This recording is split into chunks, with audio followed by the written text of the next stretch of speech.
thank you all for coming out in the rain, the pouring rain. We're going to make this worth it for you. President Faust, Board of Overseers, faculty, friends, alumni, proud parents, members of the ad board, and graduates of the greatest university in the world.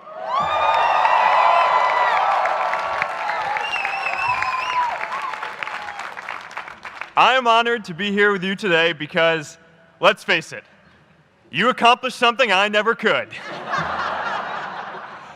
If I get through this speech today, it'll be the first time I actually finish something here at Harvard. Class of 2017, congratulations.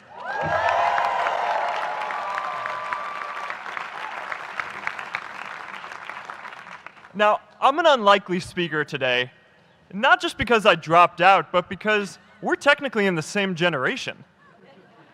We walked this yard less than a decade apart. We studied the same ideas and slept through the same Act 10 lectures. We may have taken different roads to get here, especially if you came all the way from the quad. But today, I want to share what I've learned about our generation and the world we're all building together. But first, these last couple of days have brought back a lot of good memories. How many of you remember exactly where you were and what you were doing when you got that email telling you got into Harvard?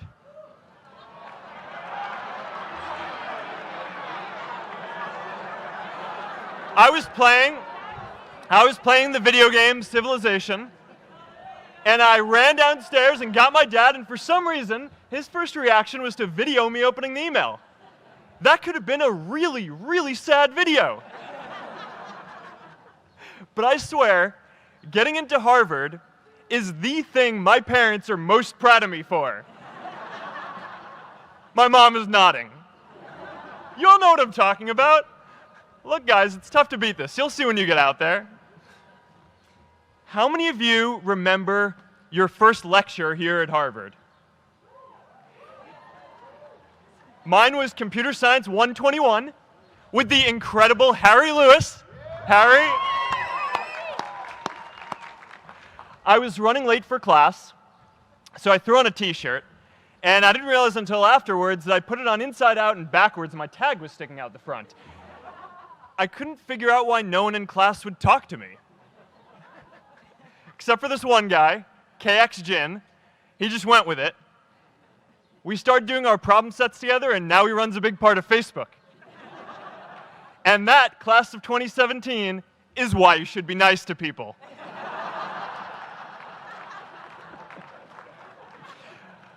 But my best memory from Harvard is meeting Priscilla.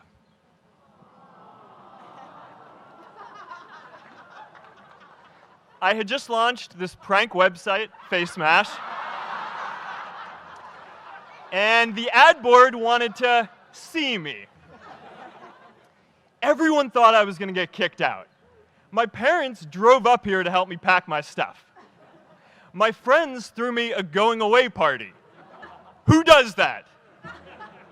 As luck would have it, Priscilla was at that party with her friends, and we met in line for the bathroom in the Foho Bell Tower, and in what must be one of the all-time most romantic lines, I turned to her and said, "I'm getting kicked out in 3 days, so we need to go on a date quickly." Actually, any of you graduating today can use that line. "I'm getting kicked out today. We need to go on a date fast." I didn't end up getting kicked out. I did that to myself. Priscilla and I started dating, and, you know, that movie made it seem like FaceMash was so important to starting Facebook. It wasn't.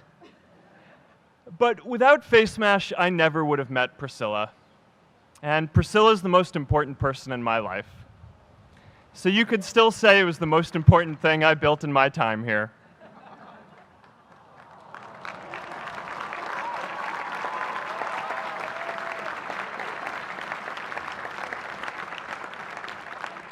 We have all started lifelong friendships here, and some of us even families. That's why I'm so grateful to this place. Thanks, Harvard.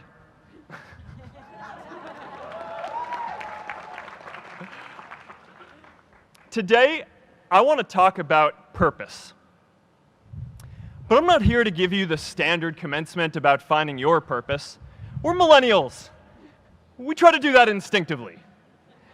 Instead, I'm here to tell you that finding your purpose isn't enough. The challenge for our generation is to create a world where everyone has a sense of purpose. One of my favorite stories is when JFK went to go visit the NASA Space Center, and he saw a janitor holding a broom, and he asked him what he was doing, and the janitor replied, "Mr. President, I'm helping put a man on the moon." Purpose is that feeling that you are a part of something bigger than yourself, that you are needed, and that you have something better ahead to work for.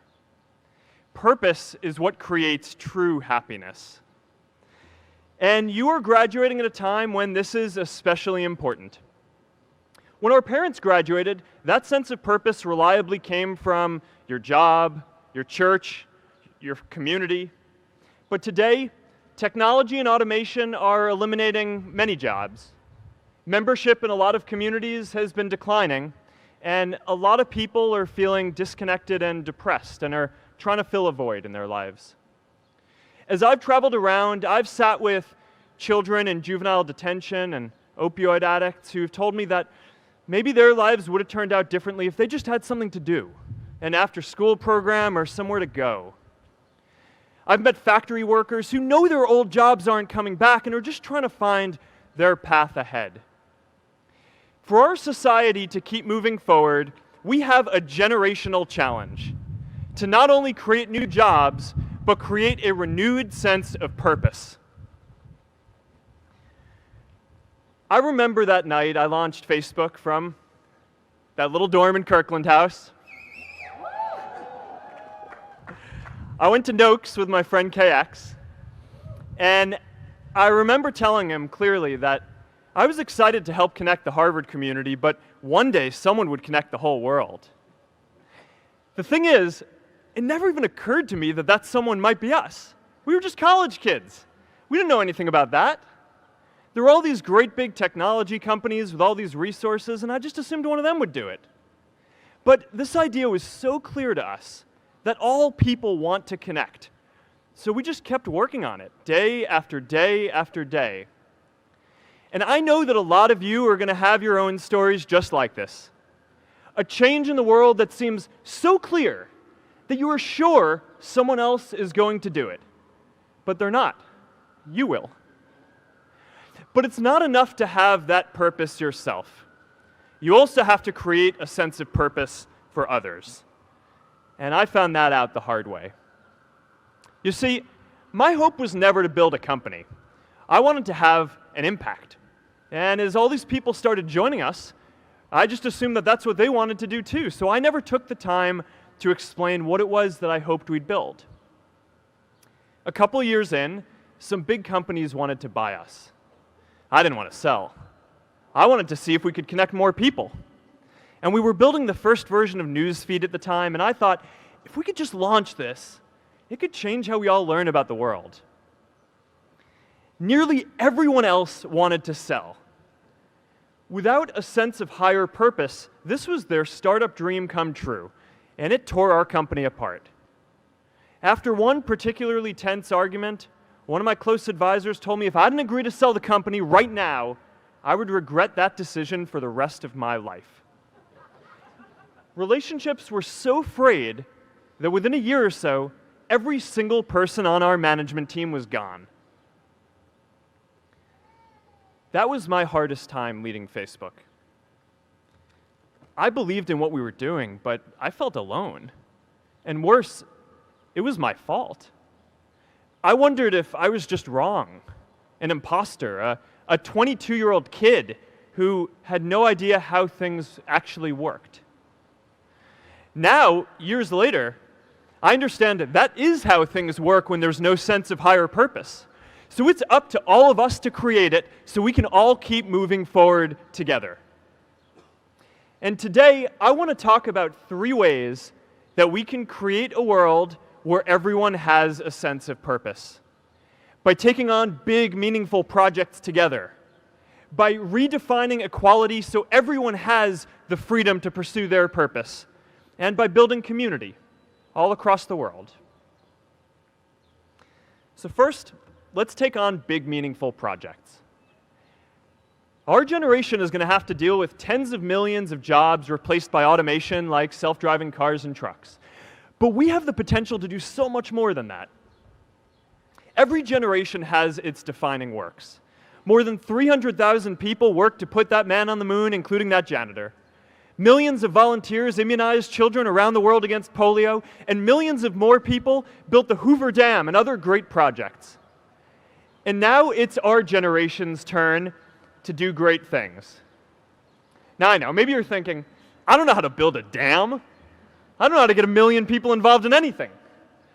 Well, let me tell you a secret. No one does when they begin. Ideas don't come out fully formed. They only become clear as you work on them. You just have to get started. If I had to know everything about connecting people before I got started, I never would have built Facebook.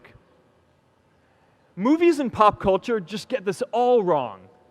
The idea of a single eureka moment is a dangerous lie. It makes us feel inadequate because we feel like we haven't had ours yet. And it prevents people with seeds of good ideas from ever getting started in the first place. Oh, and you know what else movies get wrong about innovation? No one writes math formulas on glass, okay? All right? That's not a thing, okay? It's really good to be idealistic, but be prepared to be misunderstood. Anyone working on a big vision is going to get called crazy, even if you end up right. Anyone taking on a complex problem is going to get blamed for not fully understanding it, even though it's impossible to know everything up front. Anyone taking initiative will always get criticized for moving too fast because there's always someone who wants to slow you down. In our society, we often don't take on big things because we're so afraid of making mistakes that we ignore all the things wrong today if we do nothing. The reality is, anything we do today is going to have some issues in the future. But that can't stop us from getting started. So what are we waiting for? It is time for our generation-defining great works. How about stopping climate change before we destroy the planet and getting millions of people involved, manufacturing and installing solar panels? How about curing all diseases and getting people involved by asking volunteers to share their health data, track their health data, and share their genomes? You know, today, our society spends more than 50 times as much treating people who are sick as we invest in finding cures so people don't get sick in the first place. It makes no sense. We can fix this. How about modernizing democracy so everyone can vote online? And how about personalizing education so everyone can learn? These achievements are all within our reach. Let's do them all in a way that gives everyone in our society a role. Let's do big things, not just to create progress, but to create purpose.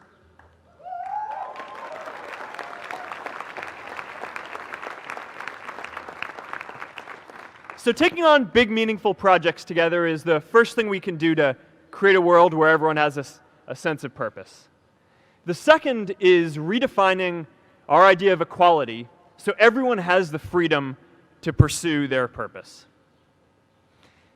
Now, many of our parents had stable jobs throughout their careers, but in our generation, we're all a little entrepreneurial, whether we're starting our own projects or finding our role in another one.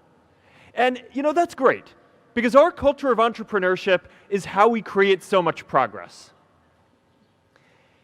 An entrepreneurial culture thrives when it is easy to try lots of new ideas. Facebook wasn't the first thing I built. I also built chat systems and games, study tools and music players, and I'm not alone. J.K. Rowling got rejected 12 times before she finally wrote and published Harry Potter. Even Beyoncé had to make hundreds of songs to get Halo. The greatest successes come from having the freedom to fail. Now, today, we have a level of wealth inequality that hurts everyone. When you don't have the freedom to take your idea and turn it into a historic enterprise, we all lose. And right now, today, our society is way over-indexed on rewarding people when they're successful, and we don't do nearly enough to make sure that everyone can take lots of different shots. Now, let's face it, there is something wrong with our system when I can leave here and make billions of dollars in 10 years, while millions of students can't even afford to pay off their loans, let alone start a business.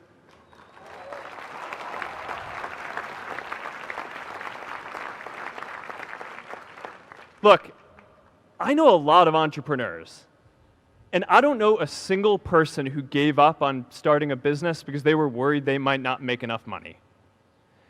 But I know too many people who haven't had the chance to pursue their dreams because they didn't have a cushion to fall back on if they failed.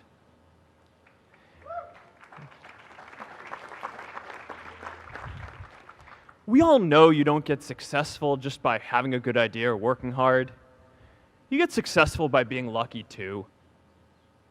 If I had to support my family growing up instead of having the time to learn how to code, if I didn't know that I was going to be fine if Facebook didn't work out, then I wouldn't be standing up here today. And if we're honest, we all know how much luck we've had to get to this point in our lives. Every generation expands its definition of equality. Previous generations fought for the vote and civil rights. They had the New Deal and Great Society. And now it's time for our generation to define a new social contract.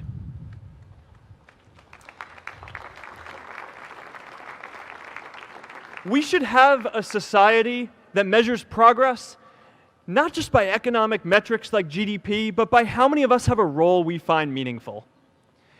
We should explore ideas like universal basic income to make sure that everyone has a cushion to try new ideas.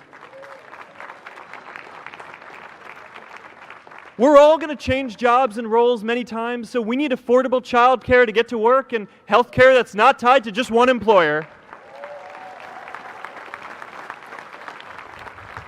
And we're all going to make mistakes. So we need a society that's less focused on locking us up and stigmatizing us when we do.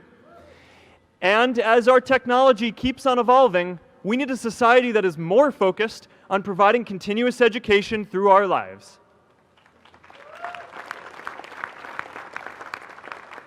And yes, giving everyone the freedom to pursue purpose isn't going to be free. People like me should pay for it. And a lot of you are going to do really well, and you should too.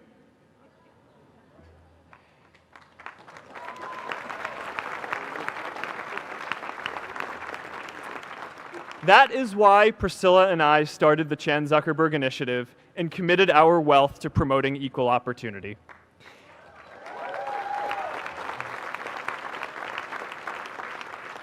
These are the values of our whole generation. It was never a question of if we were going to do this. The only question was when. Millennials are already one of the most charitable generations in history. In just 1 year, more than 3 in 4 US millennials donated to charity, and more than 7 in 10 raised money for another one. But it's not just about giving money. You can also give time.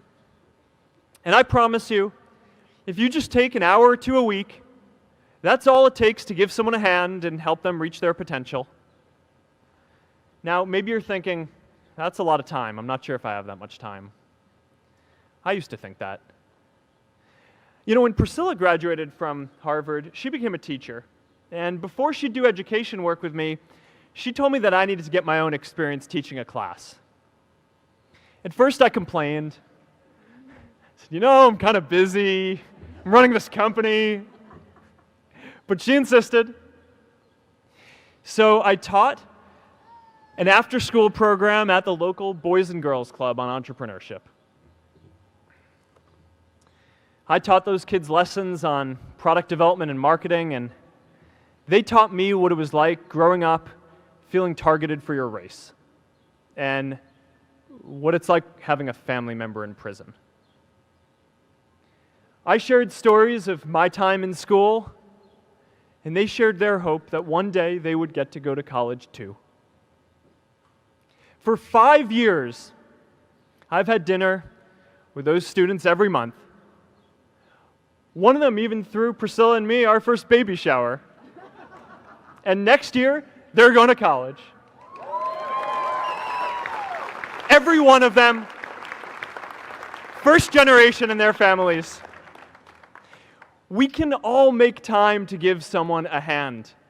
Let's give everyone the freedom to pursue purpose, not just because it's the right thing to do, but because when more people can turn their dreams into something great, we are all better for it.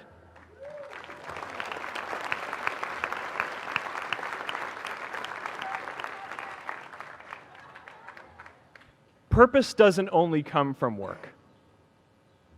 The third way we can create a sense of purpose for everyone is by building community. And in our generation, when we say purpose for everyone, we mean everyone in the world. Now, quick show of hands. How many of you here are from another country? All right, now keep your hands up. How many of you are friends with one of these folks? Now we're talking. See, we have grown up connected. In a recent survey of millennials around the world, asking what most defines our identity, the most popular answer wasn't nationality, ethnicity, or religion. It was citizen of the world. That's a big deal. Every generation expands the circle of people we consider one of us. And in our generation, that now includes the whole world. We understand that the great arc of human history bends towards people coming together in ever greater numbers, from tribes to cities to nations, to achieve things that we could not on our own. We get that our greatest opportunities are now global. We can be the generation that ends poverty, that ends disease. And we get that our greatest challenges need global responses too. No country can fight climate change alone or prevent pandemics. Progress now requires coming together, not just as cities or nations, but also as a global community. But we live in an unstable time. There are people left behind by globalization across the whole world. And it's tough to care about people in other places when we don't first feel good about our lives here at home. There's pressure to turn inwards. This is the struggle of our time. The forces of freedom, openness, and global community against the forces of authoritarianism, isolationism, and nationalism. Forces for the flow of knowledge, trade, and immigration against those who would slow them down. This is not a battle of nations. It is a battle of ideas.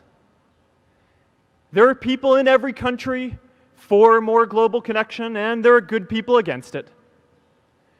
And this isn't going to be decided at the UN either. It's going to happen at the local level when enough of us feel a sense of purpose and stability in our own lives that we can start to open up and care about everyone else too. And the best way to do that is to start building local communities right now.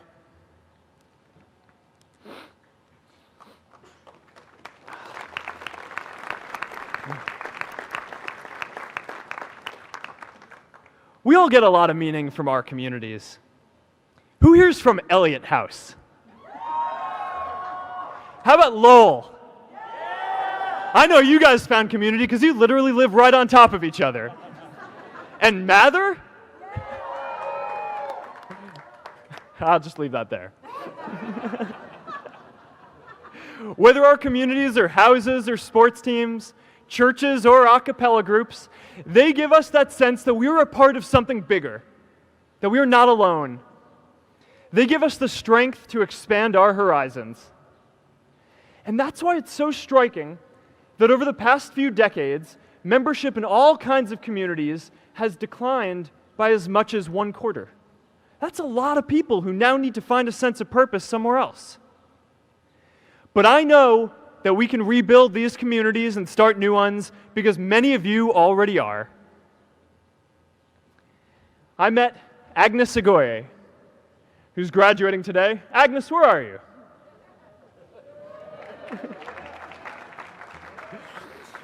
Agnes spent her childhood navigating conflict zones with human trafficking in Uganda, and now she's trained thousands of law enforcement officials to keep communities safe.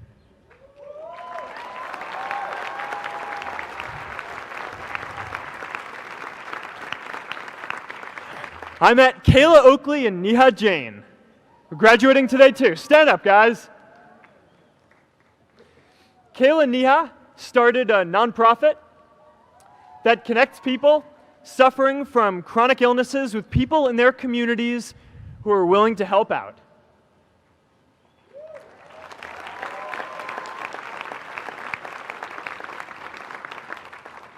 And I met David Razu Aznar, who's graduating from the Kennedy School today. David, stand up.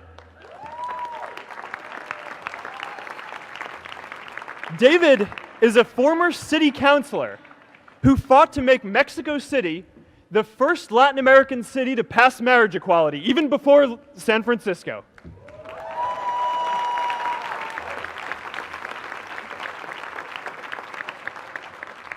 And this is my story too. A student in a dorm, connecting one community at a time, and keeping at it until one day we can connect the whole world. Change starts local. Even global change starts small with people like us. In our generation, the struggle of whether we connect more, whether we achieve our greatest opportunities, comes down to this: your ability to build communities and create a world where every single person has a sense of purpose.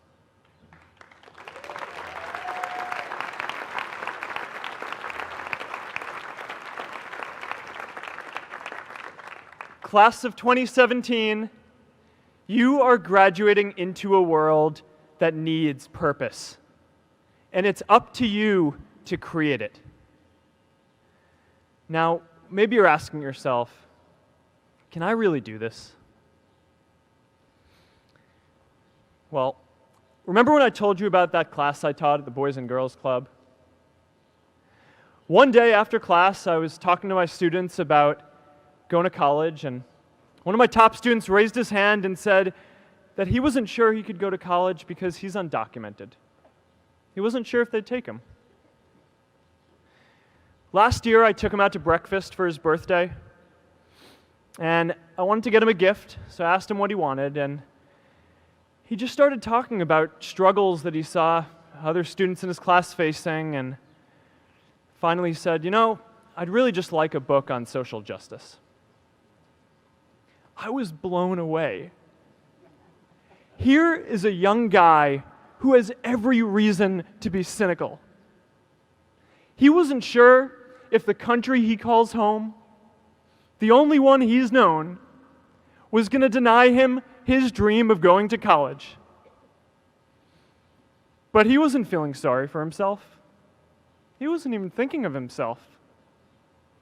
He has a greater sense of purpose, and he's going to bring people along with him. It says something about our situation today that I can't even say his name because I don't want to put him at risk. But if a high school senior who doesn't know what the future holds for him can do his part to move the world forward, then we owe it to the world to do our part too.